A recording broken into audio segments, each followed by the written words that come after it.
Station, this is Houston. Are you ready for the event? This is Houston. Are you ready for the event? And Houston Station, ready for the event. United States Coast Guard Academy. This is Mission Control Houston. Please call station for a voice check. This is the United States Coast Guard Academy. How do you hear me?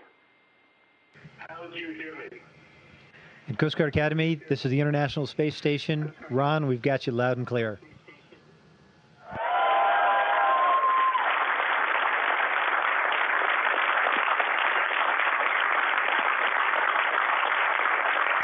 How cool is that? Dan, I'd like to introduce you to our Superintendent, Admiral Stokes, who will say a few words to you. Hello, Dan. It's great to see you. Captain Burbank, it's just wonderful to see a Coast Guard presence, not just in the waterways, on the seas, international, but now in space. And thank you so much for influencing a generation of young students, not those in this room, but the young elementary school students around the country and the world that you're influencing and encouraging to be interested in science, engineering, technology, and math. Thank you. Admiral, it's great to talk with you, and welcome aboard the International Space Station. And it's a real pleasure. I can't tell you how delighted I am that we got a chance to come on board in London there and spend some time with cadets. It's been a couple of years since I logged a few years in the faculty there, and I really enjoyed the time. I absolutely enjoyed my time in the service, and in the whole time I've been up here, I've been able to feel very, very connected. I constantly am reminded of the Coast Guard by the various places that we fly over the Earth, and by the opportunity to talk to my friends over the phones. We've got essentially an internet protocol way that we can call people in our spare time, limited though it may sometimes be.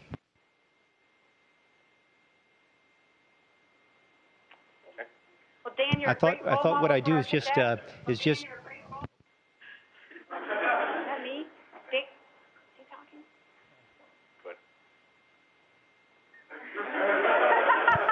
we have a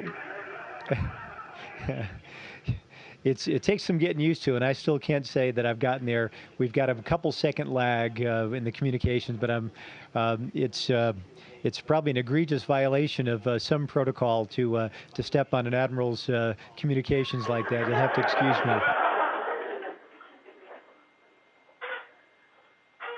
Dan, thank you for influencing but anyways, our cadets. We look forward to having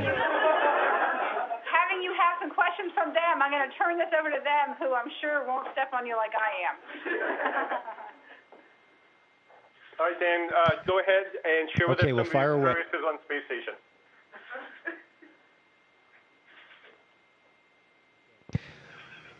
Well, I've been here since the 16th of November. We had a little bit of a delay in our launch, and I don't know if folks were able to follow. We had to kind of a snowy start from Baikonur in Kazakhstan. It was sort of a classic Coast Guard weather kind of night that we launched on. But the Soyuz rocket did a wonderful job, had a great ride uphill, had a couple of days in the relatively tight quarters of the Soyuz, and then we arrived here on board Space Station on the 16th of November.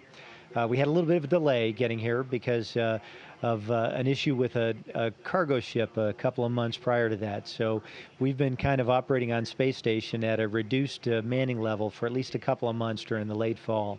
And the time that we've had up here has been incredibly busy.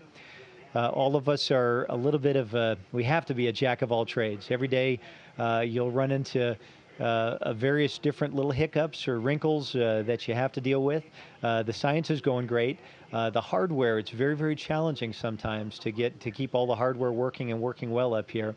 And we always get a chance to kind of practice our jury rig and repair techniques sometimes. In fact, I don't know if I'd call it marlin spike seamanship. I got a chance to use a sailmaker's palm and some big sailmaker's hooks and sew up a light shield for microgravity science glove box we had. Got to tie a couple bowlines, lashing up the exercise equipment we have, and it's It's amazing where some of the skills that you've picked up over the years can be applied. But the time up here is absolutely delightful. Every day you wake up and you can't believe that you're actually living on board the International Space Station, flying in space, floating over to these windows, and looking at this breathtaking planet from 240 miles above.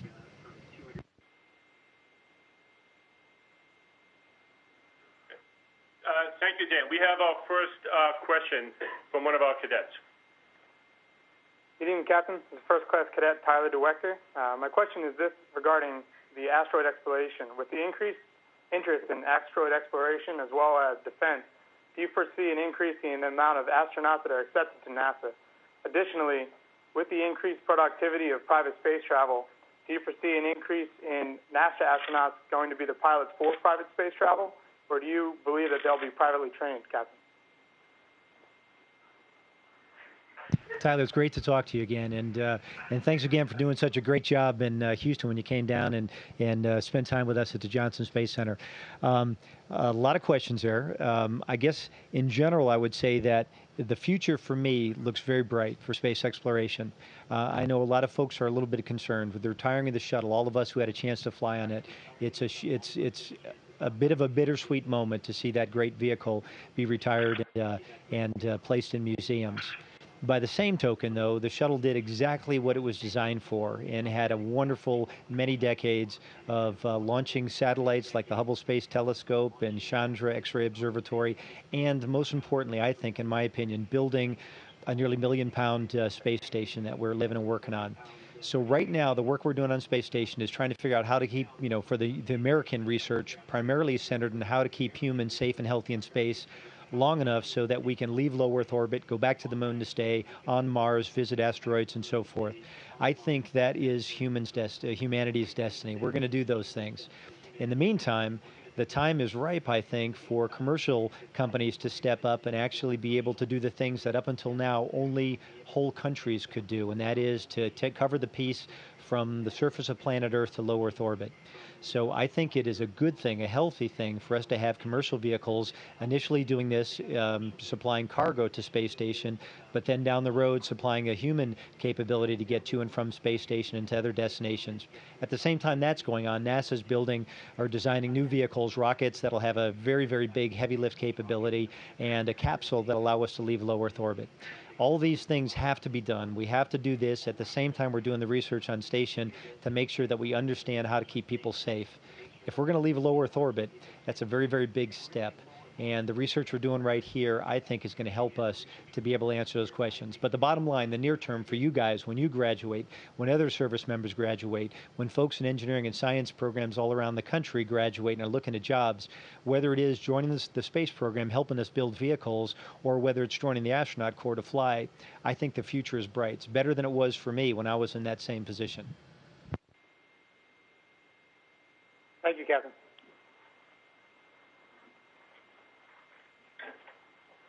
Good evening, Captain Burbank. Second class Rachel Cottrell. My question for you is, with using so little energy throughout the day, do you find it more difficult to sleep at night, or have you noticed any change in your sleeping patterns? And additionally, how do you continue to keep your muscles strong working in an anti-gravity condition? Okay. Well, the first thing is we get a lot of our energy, electrical power, from the sun. So we have about an acre worth of solar rays that gather and convert photons basically to electrons. That does a lot of the electrical power generation that we need on board Space Station. On the Russian segment, we have the capability of taking water, making oxygen. We use the sun's power to actually do the electrolysis to make that work. We're working really hard on board Space Station right now to close the water loop, if you will, to basically reduce our dependence on resupply ships to supply us with water that we use to drink, to rehydrate food, and we use to break down to make oxygen. That's kind of the engineering piece of all this. From the standpoint of sleep cycles and so forth, we have a lot of challenges in that. All of us depend on the day-night cycle to kind of regulate serotonin, melatonin levels to help us sleep or be awake as appropriate. On board Space Station, we kind of artificially regulate that by the lighting and so forth. So we basically have 15 to 16 sunrises and sunsets every day. So every 90 minutes, we're going from day to night. Or like a couple of weeks ago, we may be in daylight because of the orientation of the space station's orbit relative to the sun angle. We may be in daylight continuously. So if the windows were open all the time, it would be, I think, very, very hard to sleep. So we kind of regulate that artificially.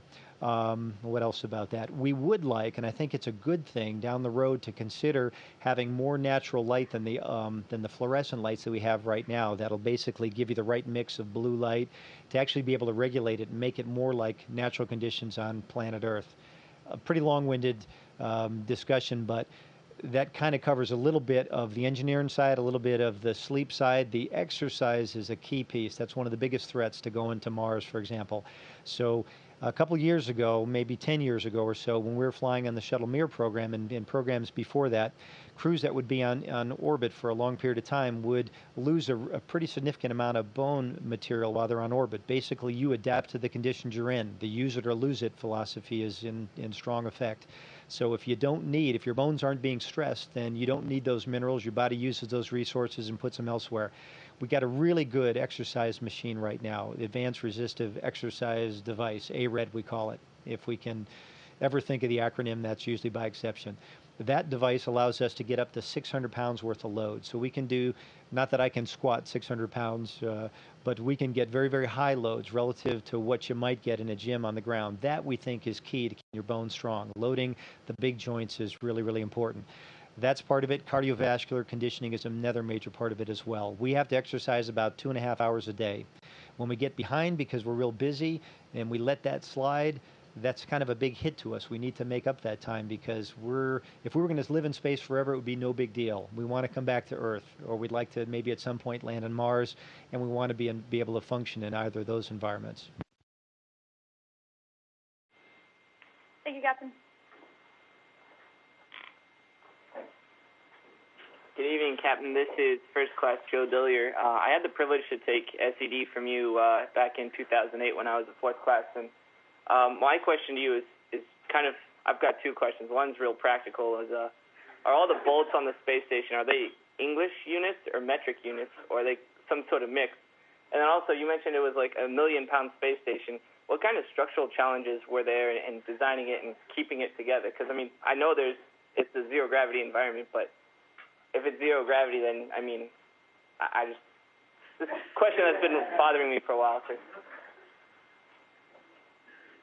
No, the great questions, all those. Let me see. The second part of that was, okay, actually the first part was easy. We have a mixture of units, so we all have to either do the conversions in our head or get relatively comfortable with metric and English units, and that's just the way the station is. And it's kind of a reflection of the heritage of the space station throughout its design. So dating back to the 80s, this was basically an effort, Space Station Freedom back in those days, and it was a NASA effort, a European Space Agency effort, Canada, and the Japanese JAXA, the Japanese Aerospace Exploration Agency. So, and for a long, long time, this has been under design, and it had gradually evolved over years and years. Fairly late in the game, the Russians joined this program, and they had already a design philosophy for a lot of their modules. They have their heritage back with the Mir modules, for example, and those were integrated to the rest of the space station. It's really actually a very intriguing design from an issue from an engineering standpoint. You're basically having to figure out a way to build the space station and build it on the fly, like you're flying an airplane, adding a wing, adding landing gear, what have you. So the space station had to be able to take care of itself, motion control, electrical power, thermal control, environmental control, command and data handling. All these systems had to all work gradually as you evolved it from a very, very small handful of modules early on to what it is currently. And that was an incredible challenge for the people that were designing it. Some of the modules, some of the mechanisms were basically going to attach to modules and mechanisms that they would never see. We would never attach them ahead of time. We would basically do all our homework ahead of time, make sure that all the drawings match, make sure all the communication protocols for the command and data handling systems would hopefully all lash up, launch it, attach the stuff, and then if the issues that came up as things were assembled, deal with those. And those were successfully dealt with throughout the entire assembly. It is a real testament to the people that put together that actually conceived of and adapted the design of the space station over the years. We've never done this before. In the United States, for example, we have always designed spaceships, built them essentially in a hangar, attached test gear to them, and been able to ring them out, basically evaluate them through all different kinds of conditions, and almost always make changes to that design and essentially have an entire spacecraft ready to mount on a rocket and launch it. Here we are building you could never do that with space station. It's so large. So you essentially have to figure out how to do all those things and do it ahead of time, and then anticipate and be ready to adapt to all the issues that might come up over the years. That's the kind of thing you really have to be able to do if you're going to go to Mars, because we're not going to be able to launch hardware, anticipate all the things that are going to break, launch all the spare parts that you need for all of that, and expect everything to work, and be reliable for 10 or 15 years. It just doesn't happen.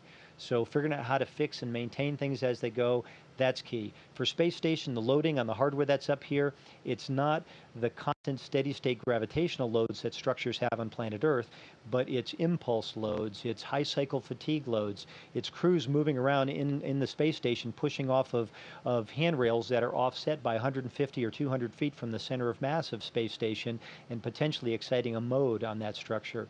And we want space station to last out to 2028, maybe longer. And to do that, we need to make sure that we understand how all the mechanisms are, how they're going to deal with high cycle fatigue issues, make sure we don't have corrosion issues as well. So it's a big challenge, and it's the kind of thing we need to be able to monitor it as it goes and adapt and fix it as it goes.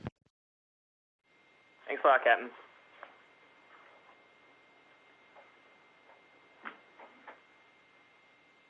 Good evening, Captain Burbank. This is First Class Air Nolan, and I was wondering if you could tell us a little bit about one of the most interesting research projects that you're currently working on the International Space Station.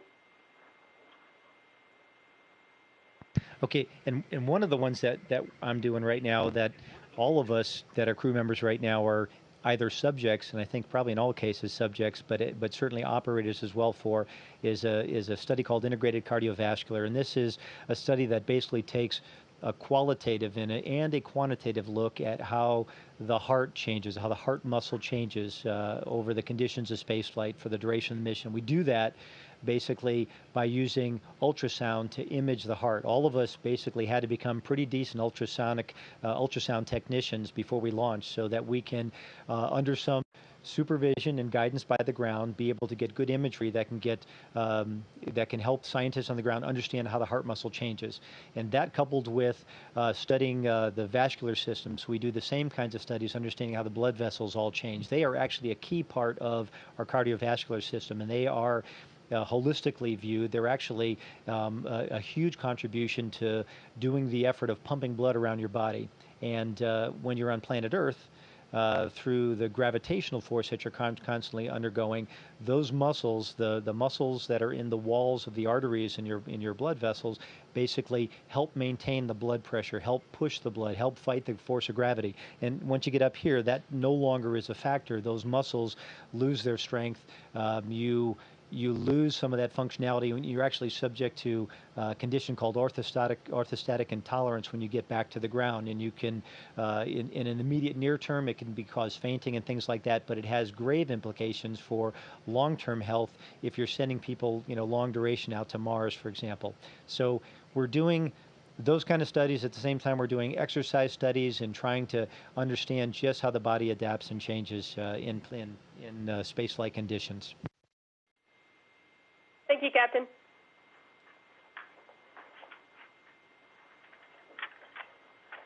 Evening, Captain Burbank. This is Cadet First Class Ryan Webb. I also remember the glory days of SED that we had a few years back.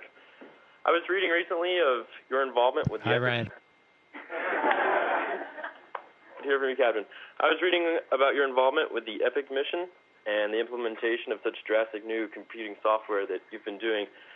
I was wondering if you wouldn't mind speaking more to the challenges that you've faced while upgrading the space station, and also ways that you've overcome those challenges. Okay, I'll just give you, I've got to keep the answer short so I get to everybody, Ryan. But I think one of the biggest challenges here operating on space station is managing tools and equipment in a weightless environment. And everybody works in their garage or works in the lab on the first deck of Mac Hall, for example. gravity is a great organizer. Basically, if you drop a tool, if you lose a tool, it's essentially limited by the XY plane of the floor. So maybe it's a socket and it rolls under a workbench, but at least it's at Z equals 0. In space, that's not the case at all. So here, if you're putting together some delicate equipment, for example, and you've got a Ziploc bag full of fasteners and full of washers, and you've got wrenches, and you've got a flashlight on your head, and you've got all these other equipment and accoutrements that go with that. Keeping track of all those things, if anything were to slip and get away from you, that is a big deal, because that potentially is going to float into some of the high voltage wiring we have in the U.S. segment, for example, within the racks. So all things that are metal, all little fasteners and so forth are a big issue, keeping track of it. So for us, getting good at that, figuring out how to maintain things, how to place a tool, for example, that may be a delicate piece of equipment, and just let it float in front of you, keeping one eye or being aware of where its presence is at the same time that you're, stretching out a piece of duct tape and very carefully, putting washers and fasteners and organizing them so that you can do a task efficiently without losing anything. That's key, and it's something we don't necessarily deal with on a regular basis, but it's one of the survival skills of being able to work well on board space station. Thank you, Captain. Dan, we have one final question for you. Go ahead. Captain Burbank, third class Carter Schlenk. I heard that you were a helo pilot while you were in the Coast Guard, and I've also read that you have some time in a T-38. I was wondering if you could tell us a little bit about your transition, and was that on your own time, or was that on NASA's time that you did that? Now, actually, it was on NASA's time, so all government time. When you come to NASA, regardless of whether you're a military test pilot before you came here, NASA's going to train you to fly T-38s. And we're looking down the road at perhaps getting other aircraft added to the suite or the fleet of airplanes that we have. I think it's a very valuable thing for people that come with an aviation background or very operational background. You've got a certain skill set that is applicable to flight, to space flight, even though you may not be flying vehicles or operating vehicles that bear strong resemblance to whatever it was you did before. But the way you think about a task, whether it's hovering a helicopter over a boat on a dark, stormy night, that is similar enough to how you would fly the space station robot arm, for example, grappling a SpaceX Dragon capsule. That those skills map very, very nicely, from one arena to the next. For people that come with engineering backgrounds and science backgrounds and that are physicians and so forth, all those backgrounds are critical to kinds of things that we do on board space station, but they may not necessarily give you the same kind of monkey skills, the same kind of what we would say crew resource management or cockpit resource management kinds of skills that are real important in flying in space. So flying in T-38s helps us a lot for critical decision making, helps us a lot for just hand-eye coordination, and it helps us, I think, also for just having a very good general awareness for the criticality of flying operational hardware in potentially dangerous kinds of situations. Now, with all that said, the Coast Guard flying is not all that different from, in my experience, from the T-38 flying that we do. And I think one of the most important things about the experience I had in the Coast Guard relative to flying in space that I think maps very, very well, and this doesn't necessarily apply to helicopters, but any operational Coast Guard unit or any kind of setting like that, we generally operate with small teams that have a mixture of people, all with different skills, that all have to come together to do potentially a very critical mission. That is exactly the way you fly spaceships. That's exactly the way you fly robotic arms in space. That's exactly how you do spacewalks when you're operating in an EMU outside the space station. So all of those kinds of things, the way you think, the way you work with people in those kinds of situations, is great training ground for this kind of business. And I think it benefits the Coast Guard to have people doing this, and I think it also benefits NASA to have people with our kinds of background doing this business. Thank you, Captain. Dan, on behalf of the Coast Guard Academy, thank you and your entire crew.